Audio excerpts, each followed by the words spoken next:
નમસ્કાર વિદ્યાર્થી મિત્રો, પ્રાજસ્વ ફાઉન્ડેશનમાં આપ સૌનું હાર્દિક સ્વાગત છે. ઘણા બધા વિદ્યાર્થીઓની જે માંગ હતી કે ભારતના બંધારણ સંદર્ભે એક સારી બુક માર્કેટની અંદર અવેલેબલ બને, તો આપની આતુરતાનો અંત આવી ગયો છે અને પ્રાજસ્વ ફાઉન્ડેશન દ્વારા ભારતીય બંધારણ અને રાજ્ય વ્યવસ્થા નામે નવું પુસ્તક લોન્ચ કરવામાં આવી રહ્યું છે. આ પુસ્તકની વિશેષતાઓ અંગે આ વિડીયોમાં આપણે ચર્ચા કરીશું. તો આ પુસ્તક એ બીજા પુસ્તક કરતાં કેવી રીતે વિશેષ છે? આપણે માર્કેટની અંદર જોઈએ છીએ ત્યારે આપણને એક વસ્તુ ખબર પડે છે કે ભાઈ જે બુક છે એ આટલી નહીં, આનાથી 3 ગણી છે, રાઈટ?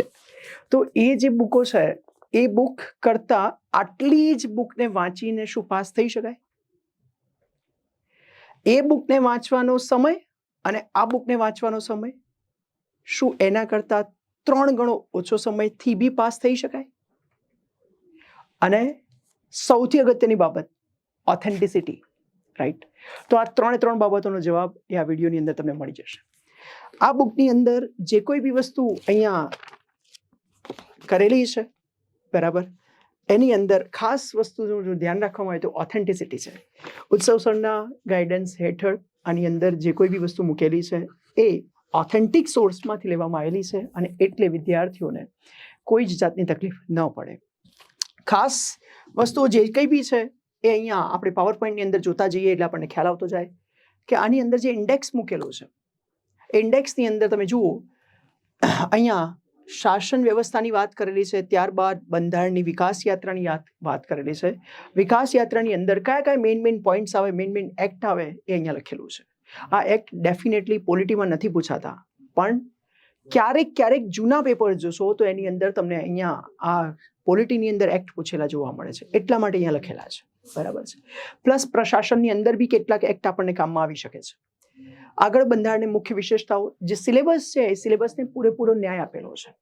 સિલેબસની અંદર જેટલી વસ્તુઓ છે એટલી જ મૂકેલી છે, નહીં કે આગજી બાજુની જેટલી બધી બુકોમાં મળે એમાંથી ભેગું કરીને મૂકી દેવામાં આવેલું છે. એટલે સૌથી અગત્યનો ફાયદો એ થઈ શકે છે કે વિદ્યાર્થીઓને સિલેબસ પ્રમાણેની બુક મળી રહે, રાઈટ? એટલે સિલેબસના જેટલા બી મેઇન પોઈન્ટ છે એને જ ખાસ ફોકસ કરેલું છે. અનુચ્છેદ જે છે તો બધા અનુચ્છેદ અને ભાગ એક સાથે આપી દીધેલા છે, એટલે ઇઝીલી શરૂઆતમાંથી જ એ લોકો ફાઇન્ડ આઉટ કરી શકે. અહીંયા આમુખની અંદરના બધા જ વર્ડ્સ અને બધું જ એક્સપ્લેનેશન, બધી વસ્તુ મૂકેલી છે. સંઘ અને રાજ્ય ક્ષેત્ર, નાગરિકતા, મૂળભૂત અધિકાર, રાજનીતિના માર્ગદર્શક સિદ્ધાંત, મૂળભૂત ફરજો, કાર્યપાલિકા મતલબ કારોબારી, એ વસ્તુઓ મૂકેલી છે. બધી જ વસ્તુઓને લાઇન ટુ લાઇન મૂકેલું છે. જેટલું તમારા સિલેબસમાં પૂછાય છે, જેટલું પ્રીવિયસ યર્સના ક્વેશ્ચન્સ પેપરમાં પૂછેલું છે એનું મૂલ્યાંકન કરીને જ બુક બનાવવામાં આવેલી છે, એટલે એક્સ્ટ્રા વાંચવાની જરૂર નથી. જો તમે નાની બુક વાંચીને પણ પાસ થઈ શકતા હોય તો તમે સમજી જ શકો છો કે વ્યવહારુ અથવા તો સ્માર્ટ ડિસિઝન એ જ કહેવાય કે એ બુકને જોઈ લેવી જોઈએ. એ સિવાય તમે જુઓ અહીંયા કે સંસદની વાત કરેલી છે. સંસદ જુઓ અહીંયા કે જે કારોબારીની વાત કરી તો કારોબારી સંઘના કારોબારીની જોડે રાજ્યના કારોબારી બી લઈ લીધા કે જેથી કરીને તમને કારોબારી કમ્પેરિઝનમાં ખબર પડે. અહીંયા તમે સંસદ છે તો તરત ને તરત રાજ્યનું વિધાનમંડળ બી લઈ લીધું, જેથી કરીને તમે સંઘ સાથે રાજ્યની કમ્પેરિઝન કરી શકો.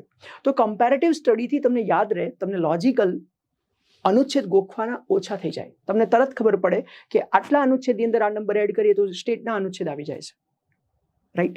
તો તમારી સરળતા માટે અનુક્રમણિકા જે રીતે ગોઠવી છે કે ક્રમ તમારે ગોઠવવાની જરૂર ના પડે, તમે વાંચતા જાઓ, તમને ઇઝી પડે. એની સાથે સાથે ન્યાયાલયમાં બી એવું જ કરેલું છે. ન્યાયાલયની અંદર બી આપણે 2 વસ્તુને જોડે લઈ લીધી છે, સુપ્રીમ કોર્ટ, હાઈકોર્ટ, તાબા હેઠળની અદાલતો, બધી વસ્તુ એક સાથે.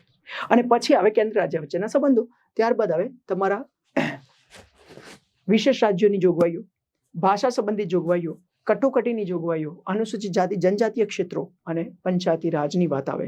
અને પછી આયોગ, પરિષદ અને અધિકરણ, જેટલી બી તમારી કોન્સ્ટિટ્યુશનલ બોડી છે, નોન કોન્સ્ટિટ્યુશનલ બોડી છે, બધી જ વસ્તુ અહીંયા લઈ લીધેલી છે. અને સાથે સાથે જેટલી જાહેર નીતિ અને શાસન એવો બી ટોપિક મૂકેલો છે, પણ એને એકદમ બ્રીફમાં આપેલો છે. એમાંથી ક્વેશ્ચન નથી પૂછાતા. જે ઓછું પૂછાય છે, એકાદ ક્વેશ્ચન પૂછાય છે તો એને એકદમ સંક્ષિપ્તમાં આપેલું છે, એટલે એટલા બધા પત્તા વાંચવાની જરૂર નથી. એને છોડીને એની જગ્યાએ બીજી જગ્યાએ એફર્ટ્સ લગાવો, સારો પડે કે જેમાંથી આઉટકમ મેક્સિમમ આવવાનો છે. એટલે એવા જે ટોપિક નથી પૂછાતા એના પત્તા ભરવા માટે એને વિદ્યાર્થીને પહેલી નજરમાં જોઈને આકર્ષવાનો કોઈ જ પ્રયત્ન કરેલો નથી, રાઈટ? ભારતના રાષ્ટ્રીય પ્રતીકો જે ક્લાસ 3ની એક્ઝામોમાં પૂછાય છે તો ત્યાં કામમાં આવે એટલા માટે કરેલો છે. આ બુકના કેટલાક પેજીસ બી અહીંયા મૂકેલા છે જેથી કરીને તમને ખ્યાલ આવે કે આ બુકની અંદર શું શું મૂકેલું છે. જેમ કે અહીંયા મેં એક એક્ઝામ્પલ તરીકે લીધેલું છે, આખી બુક નથી લીધેલી ભાઈ. એક્ઝામ્પલ તરીકે કેવી રીતનું કન્ટેન્ટ છે, એની અંદર પ્રેઝન્ટેશન કેવું છે અને તમારી સમજણ માટે, તમારી સેલ્ફ સ્ટડી માટે કેવી રીતે તમને સરળ બને એ અહીંયા મૂકેલું છે. તમે જુઓ આર્ટિકલ નંબર 14 લીધેલો છે તો કાયદા સામે સમક્ષ સમાનતા અને કાયદાનું સમાન રક્ષણ બંને વસ્તુ લીધેલી છે, પણ બંને એકદમ સરળ ક્રિસ્પી આપેલું છે. આટલા જ 5 પોઈન્ટ જ જોઈને જ આપણને ખ્યાલ આવી જાય કે ભાઈ આટલું ઇનફ છે અને બંનેને કમ્પેર કરી શકાય કે આનો નાનો તફાવત શું, અને એટલે આર્ટિકલ 14 ઇઝીલી યાદ રહે. આર્ટિકલ 14 ને બહુ લાંબો નથી કરવાનો ઉદ્દેશ કે ભાઈ એની અંદર 5 પત્તા ભરી દઈએ, ના, જેટલી વસ્તુ કામની છે એ ટુ ધ પોઈન્ટ મૂકેલી છે. બરાબર. કાયદા સામે સમાનતાના અપવાદો બી મૂકેલા છે અને એને ક્વેશ્ચનના રૂપે મૂકેલું છે એટલે તમને ખ્યાલ આવે કે મેન્સની અંદર બી આવું ક્વેશ્ચન પૂછાય તો આ જ અપવાદોને આ રીતે લખી શકાય. એટલે આપણને પ્રિલિમ સાથે થોડી ઘણી મેન્સની બી આઈડિયા આવતી રહે, રાઈટ. અને એટલા માટે આર્ટિકલ 14ને તમે બંને એંગલથી સમજી શકો, પ્લસ તમારે પ્રિલિમની સાથે સાથે મેન્સની થોડી તૈયારી ચાલુ થાય. એ ઉદ્દેશથી તમને નવો વિચાર ના આવતો હોય તો અહીંયા વિચાર કરીને ક્વેશ્ચન્સના રૂપે એને રજૂ કરેલો છે. બરાબર. આર્ટિકલ 15 તમે જુઓ તો મેઇન આર્ટિકલ 15 ની અંદર બી જેટલા સારા કેસીસ છે એ બધા જ મૂકેલા છે. મદ્રાસ રાજ્ય ચંપાકરમ દોરઈરાજન કેસ, આગળ જે શંકરી પ્રસાદ, સજ્જન સિંહ, ગોલકનાથ, કેશવાનંદ ભારતી કેસ, બધી જ વસ્તુઓ અહીંયા મૂકેલી છે. તો ક્રમબદ્ધ અને જે કામની વસ્તુઓ છે એને ખૂબ સારી રીતે રજૂઆત કરેલી છે. એનાથી પછી તમે જુઓ અહીંયા એક બીજો આર્ટિકલ નંબર 16. તો આર્ટિકલ નંબર 16 ની અંદર કઈ સમિતિઓ બેસાડી, ઇન્દિરા શાહની કેસની અંદર મેઇન જજમેન્ટની મેઇન બાબતો કઈ છે એ બી અહીંયા મૂકેલી છે. બરાબર છે. ઇન્દિરા શાહની કેસ પછી નાગરાજન કેસ જે 2018 થી 20માં થયો એની બી વાત કરે છે. 6માં મેઇન થયેલો, એનો રિવ્યુ થયેલો 18માં અને જજમેન્ટ આવેલો 20માં. તો એ બધી જ વાતો જો અહીંયા લખ્યું છે. બરાબર. તો એ બધી જ બાબતો અહીંયા રજૂઆત કરેલી છે. સાથે ઇન્દિરા શાહનીનો જે કેસ છે એની બી ડિટેલ માહિતી અહીંયા આપેલી છે એમણે. એની સાથે સાથે આર્ટિકલ નંબર 20 ની અંદર તમે જુઓ કે આર્ટિકલ 20, 1, 2, 3 જે છે એકદમ સરળતાથી મૂકેલું છે. એની અંદર બહુ કોમ્પ્લેક્સ કરવાનો ટ્રાય કર્યો નથી. જે આર્ટિકલ બહુ સરળતાથી સમજાઈ જાય એને એટલામાં જ સમજાયો છે અને એના માટે 1-2 પેજ ભરીને બુકને લાંબી કરવાનો કોઈ પ્રયત્ન થયો નથી. જે સરળતાની જરૂર છે તે સરળતા છે. આર્ટિકલ 21 ત્યાં ડિટેલ માહિતીની જરૂર છે તો ત્યાં ડિટેલ માહિતી આપેલી છે. 5માં શિરીન વર્સિસ કેરળ, અનુરાધા ભાષણ કેસ, તો વર્તમાન જે કેસો છે એને બી અંદર મૂકેલા છે. એટલે લેટેસ્ટ ટચ આપવાનો બી ટ્રાય થયેલો છે. બરાબર છે. તો આર્ટિકલ નંબર 21 ની અંદર AK ગોપાલન, મેનકા ગાંધીથી લઈને છેક વર્તમાનના બધા જ કેસ જજમેન્ટ અહીંયા મૂકેલા છે. તો એ તમારા માટે સારું રહેશે. અહીંયા બધા ડિટેલમાં જે શોર્ટમાં છે એ બધા અહીંયા મેન્શન કરી દીધા છે ટેબલ વાઇઝ. તો આ રીતે કરીને એવો ટ્રાય થયેલો છે કે જેથી કરીને તમે એને ઇઝીલી સમજી શકો. આર્ટિકલ નંબર ફંડામેન્ટલ રાઇટના આર્ટિકલ પછી તમે જુઓ તો યુનિફોર્મ સિવિલ કોડ ને બધું DPSP.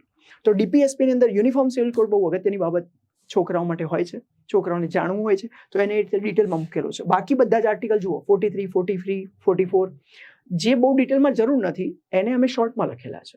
એટલે તમારું ફાસ્ટ રિવિઝન થઈ શકે. જેટલું પૂછાય છે એટલું જ તમે વાંચો. બરાબર.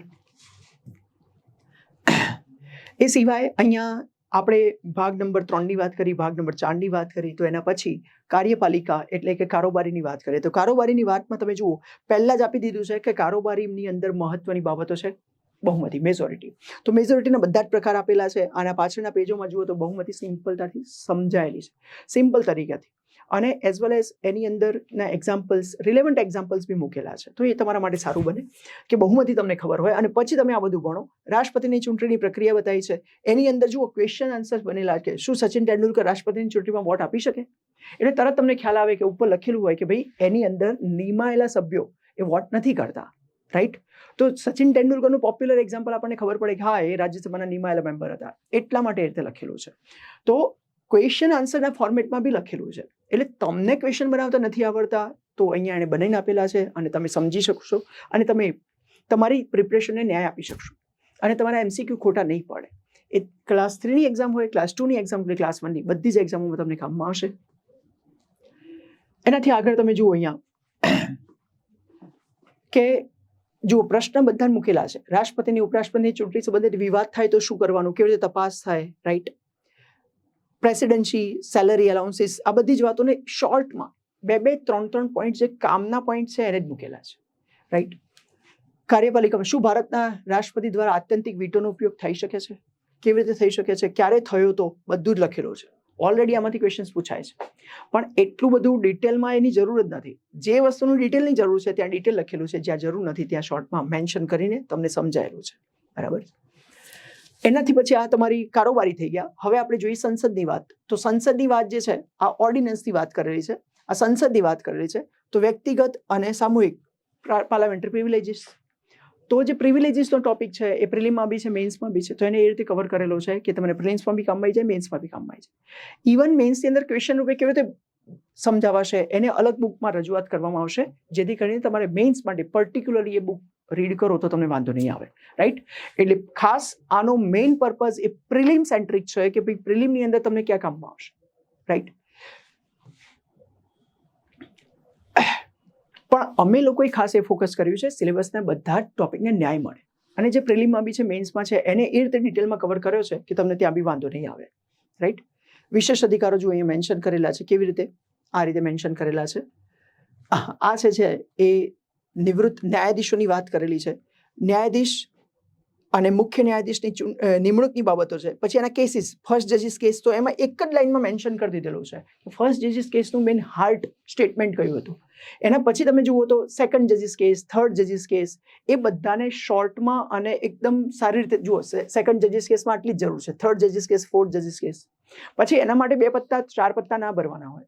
તો એને ખાસ ધ્યાનમાં લીધું છે. તમારે ઓછું વાંચવું પડે, સરળતાથી તમે સમજી શકો કે આ જ મેઇન હાર્ટ છે અને એ જ પૂછાશે, રાઈટ. એટલે તમારે એક્સ્ટ્રેક્ટ ના કરવું પડે, તમારે પેલી અંડરલાઈનો ના કરવી પડે. જસ્ટ આને ગ્રો થ્રુ કરી લો, એ તમારા માટે ફાયદાકારક છે, બરાબર. CJI, chief justice of India, બરાબર છે, એ બધાની નિમણૂકોની વાત કરેલી છે.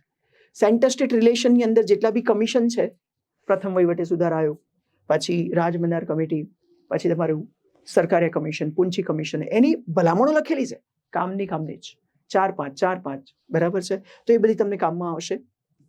અને એકદમ શોર્ટમાં હોવાના કારણે બહુ બલ્કી બધી જ વસ્તુઓ કંઈ યાદ રહેતી નથી. તમને બધાને ખબર છે. સિનિયરને બી પૂછી જોજો ભાઈ કે બધું યાદ રહેશે, ભાઈ તમને નથી રહેતું. તો જે કામની વસ્તુઓ છે એને શોર્ટ આઉટ કરીને મૂકેલી છે એટલે તમારા માટે ઇઝી બની જાય. અહીંયા પંચાયતી રાજની વાત કરેલી છે, બરાબર. પંચાયતી રાજમાં બી જેટલું બી જરૂર છે એટલું એકદમ જો અનુચ્છેદ વાઇઝ 243Y-Z જેટલા અનુચ્છેદ કામના છે બધા જ અનુચ્છેદ ત્યાં મેન્શન કરેલા છે. નથી કામના મેન્શન બી નથી કરેલા કે પૂછાતા જ નથી. ખાલી ખોટું શું કરવા GB ને KB માં મગજની મેમરીને યાદ રખાવવી, બરાબર ને. તો એ સરળ પડે છે આપણને, એટલા માટે અહીંયા કરેલું છે. CAG ની વાત કરે છે. બંધારણીય સંસ્થાઓ, બધી જ બંધારણીય સંસ્થાઓ, બિન બંધારણીય સંસ્થાઓ, આ બધી જ વસ્તુ કવર કરેલી છે, બરાબર છે. CAG ના power, reason for the removal, report, બરાબર. અને એના અનુચ્છેદ બી ક્રમ અનુસાર આપેલા છે. એટલે તમારે અનુચ્છેદ જોવા હોય પ્લસ એની જોગવાઈઓ જોઈએ, બંને વસ્તુ જોડે જોઈ શકાય છે. સેન્ટ્રલ ઇન્ફોર્મેશન કમિશન, આ બધી બિન બંધારણીય સંસ્થાઓની વાત કરેલી છે. તો એ બી નેશનલ ગ્રીન ટ્રિબ્યુનલ, બધી જ બિન બંધારણીય સંસ્થાઓ નિયમનકારી હોય, અર્ધન્યાયિક સંસ્થાઓ હોય, વૈધાનિક સંસ્થાઓ હોય, એ બધી જ વસ્તુ કવર કરેલી છે, રાઈટ. તો એ ઇઝી પડશે. પ્લસ જ્યારે ક્લાસ 3ની વાત આવે તો રાષ્ટ્રીય પ્રતીકો જેવા ટોપિક બી કવર કરવા જોઈએ, તો એને બી કવર કરેલા છે, રાઈટ. કારણ કે ક્લાસ 3ની એક્ઝામોમાં એ બી પહેલા પૂછાયેલા છે અને ક્યારેક પૂછાઈ બી શકે છે, એવું નથી કે ના જ પૂછાય, બરાબર. એટલે આપણે એને બી ધ્યાનમાં લઈને એ બધી વસ્તુને કવર કરેલી છે. અને છેલ્લે અહીંયા જેટલા બી આગળની પરીક્ષામાં પ્રશ્નો પૂછાઈ ગયા છે એ બધા જ પ્રશ્નોને કવર કરેલા છે. એટલે તમે જે વાંચો છો એને તમે રિવાઇઝ બી કરી શકો અને તમે એને ફરીથી પોતાની ભૂલો જે છે એને સુધારી શકો. તો ઓવરઓલ જે તમારા વિદ્યાર્થીઓની સમસ્યાઓ હતી એ સમસ્યાનું નિવારણ કરતી જો એક કોમ્પ્રિહેન્સિવ બુક કહેવાય અને પાસ થવાના નજીક લઈ શકે તમને, એવી એક બુક બનાવવાનો પ્રયત્ન થયો છે. ક્યાંક ભૂલો હશે, ક્ષતિ હશે તો એ અમારી જ છે અને એને અમે સતત ઇમ્પ્રૂવ કરવાનો ટ્રાય કરીશું. તો આપને લોકોને મદદરૂપ બનવાનો એક સુંદર પ્રયત્ન થયેલો છે. જો આપને સારી લાગે તો જરૂરથી કોમેન્ટમાં જણાવજો અને તમારા મિત્રોને બી શેર કરજો. Thank you so much.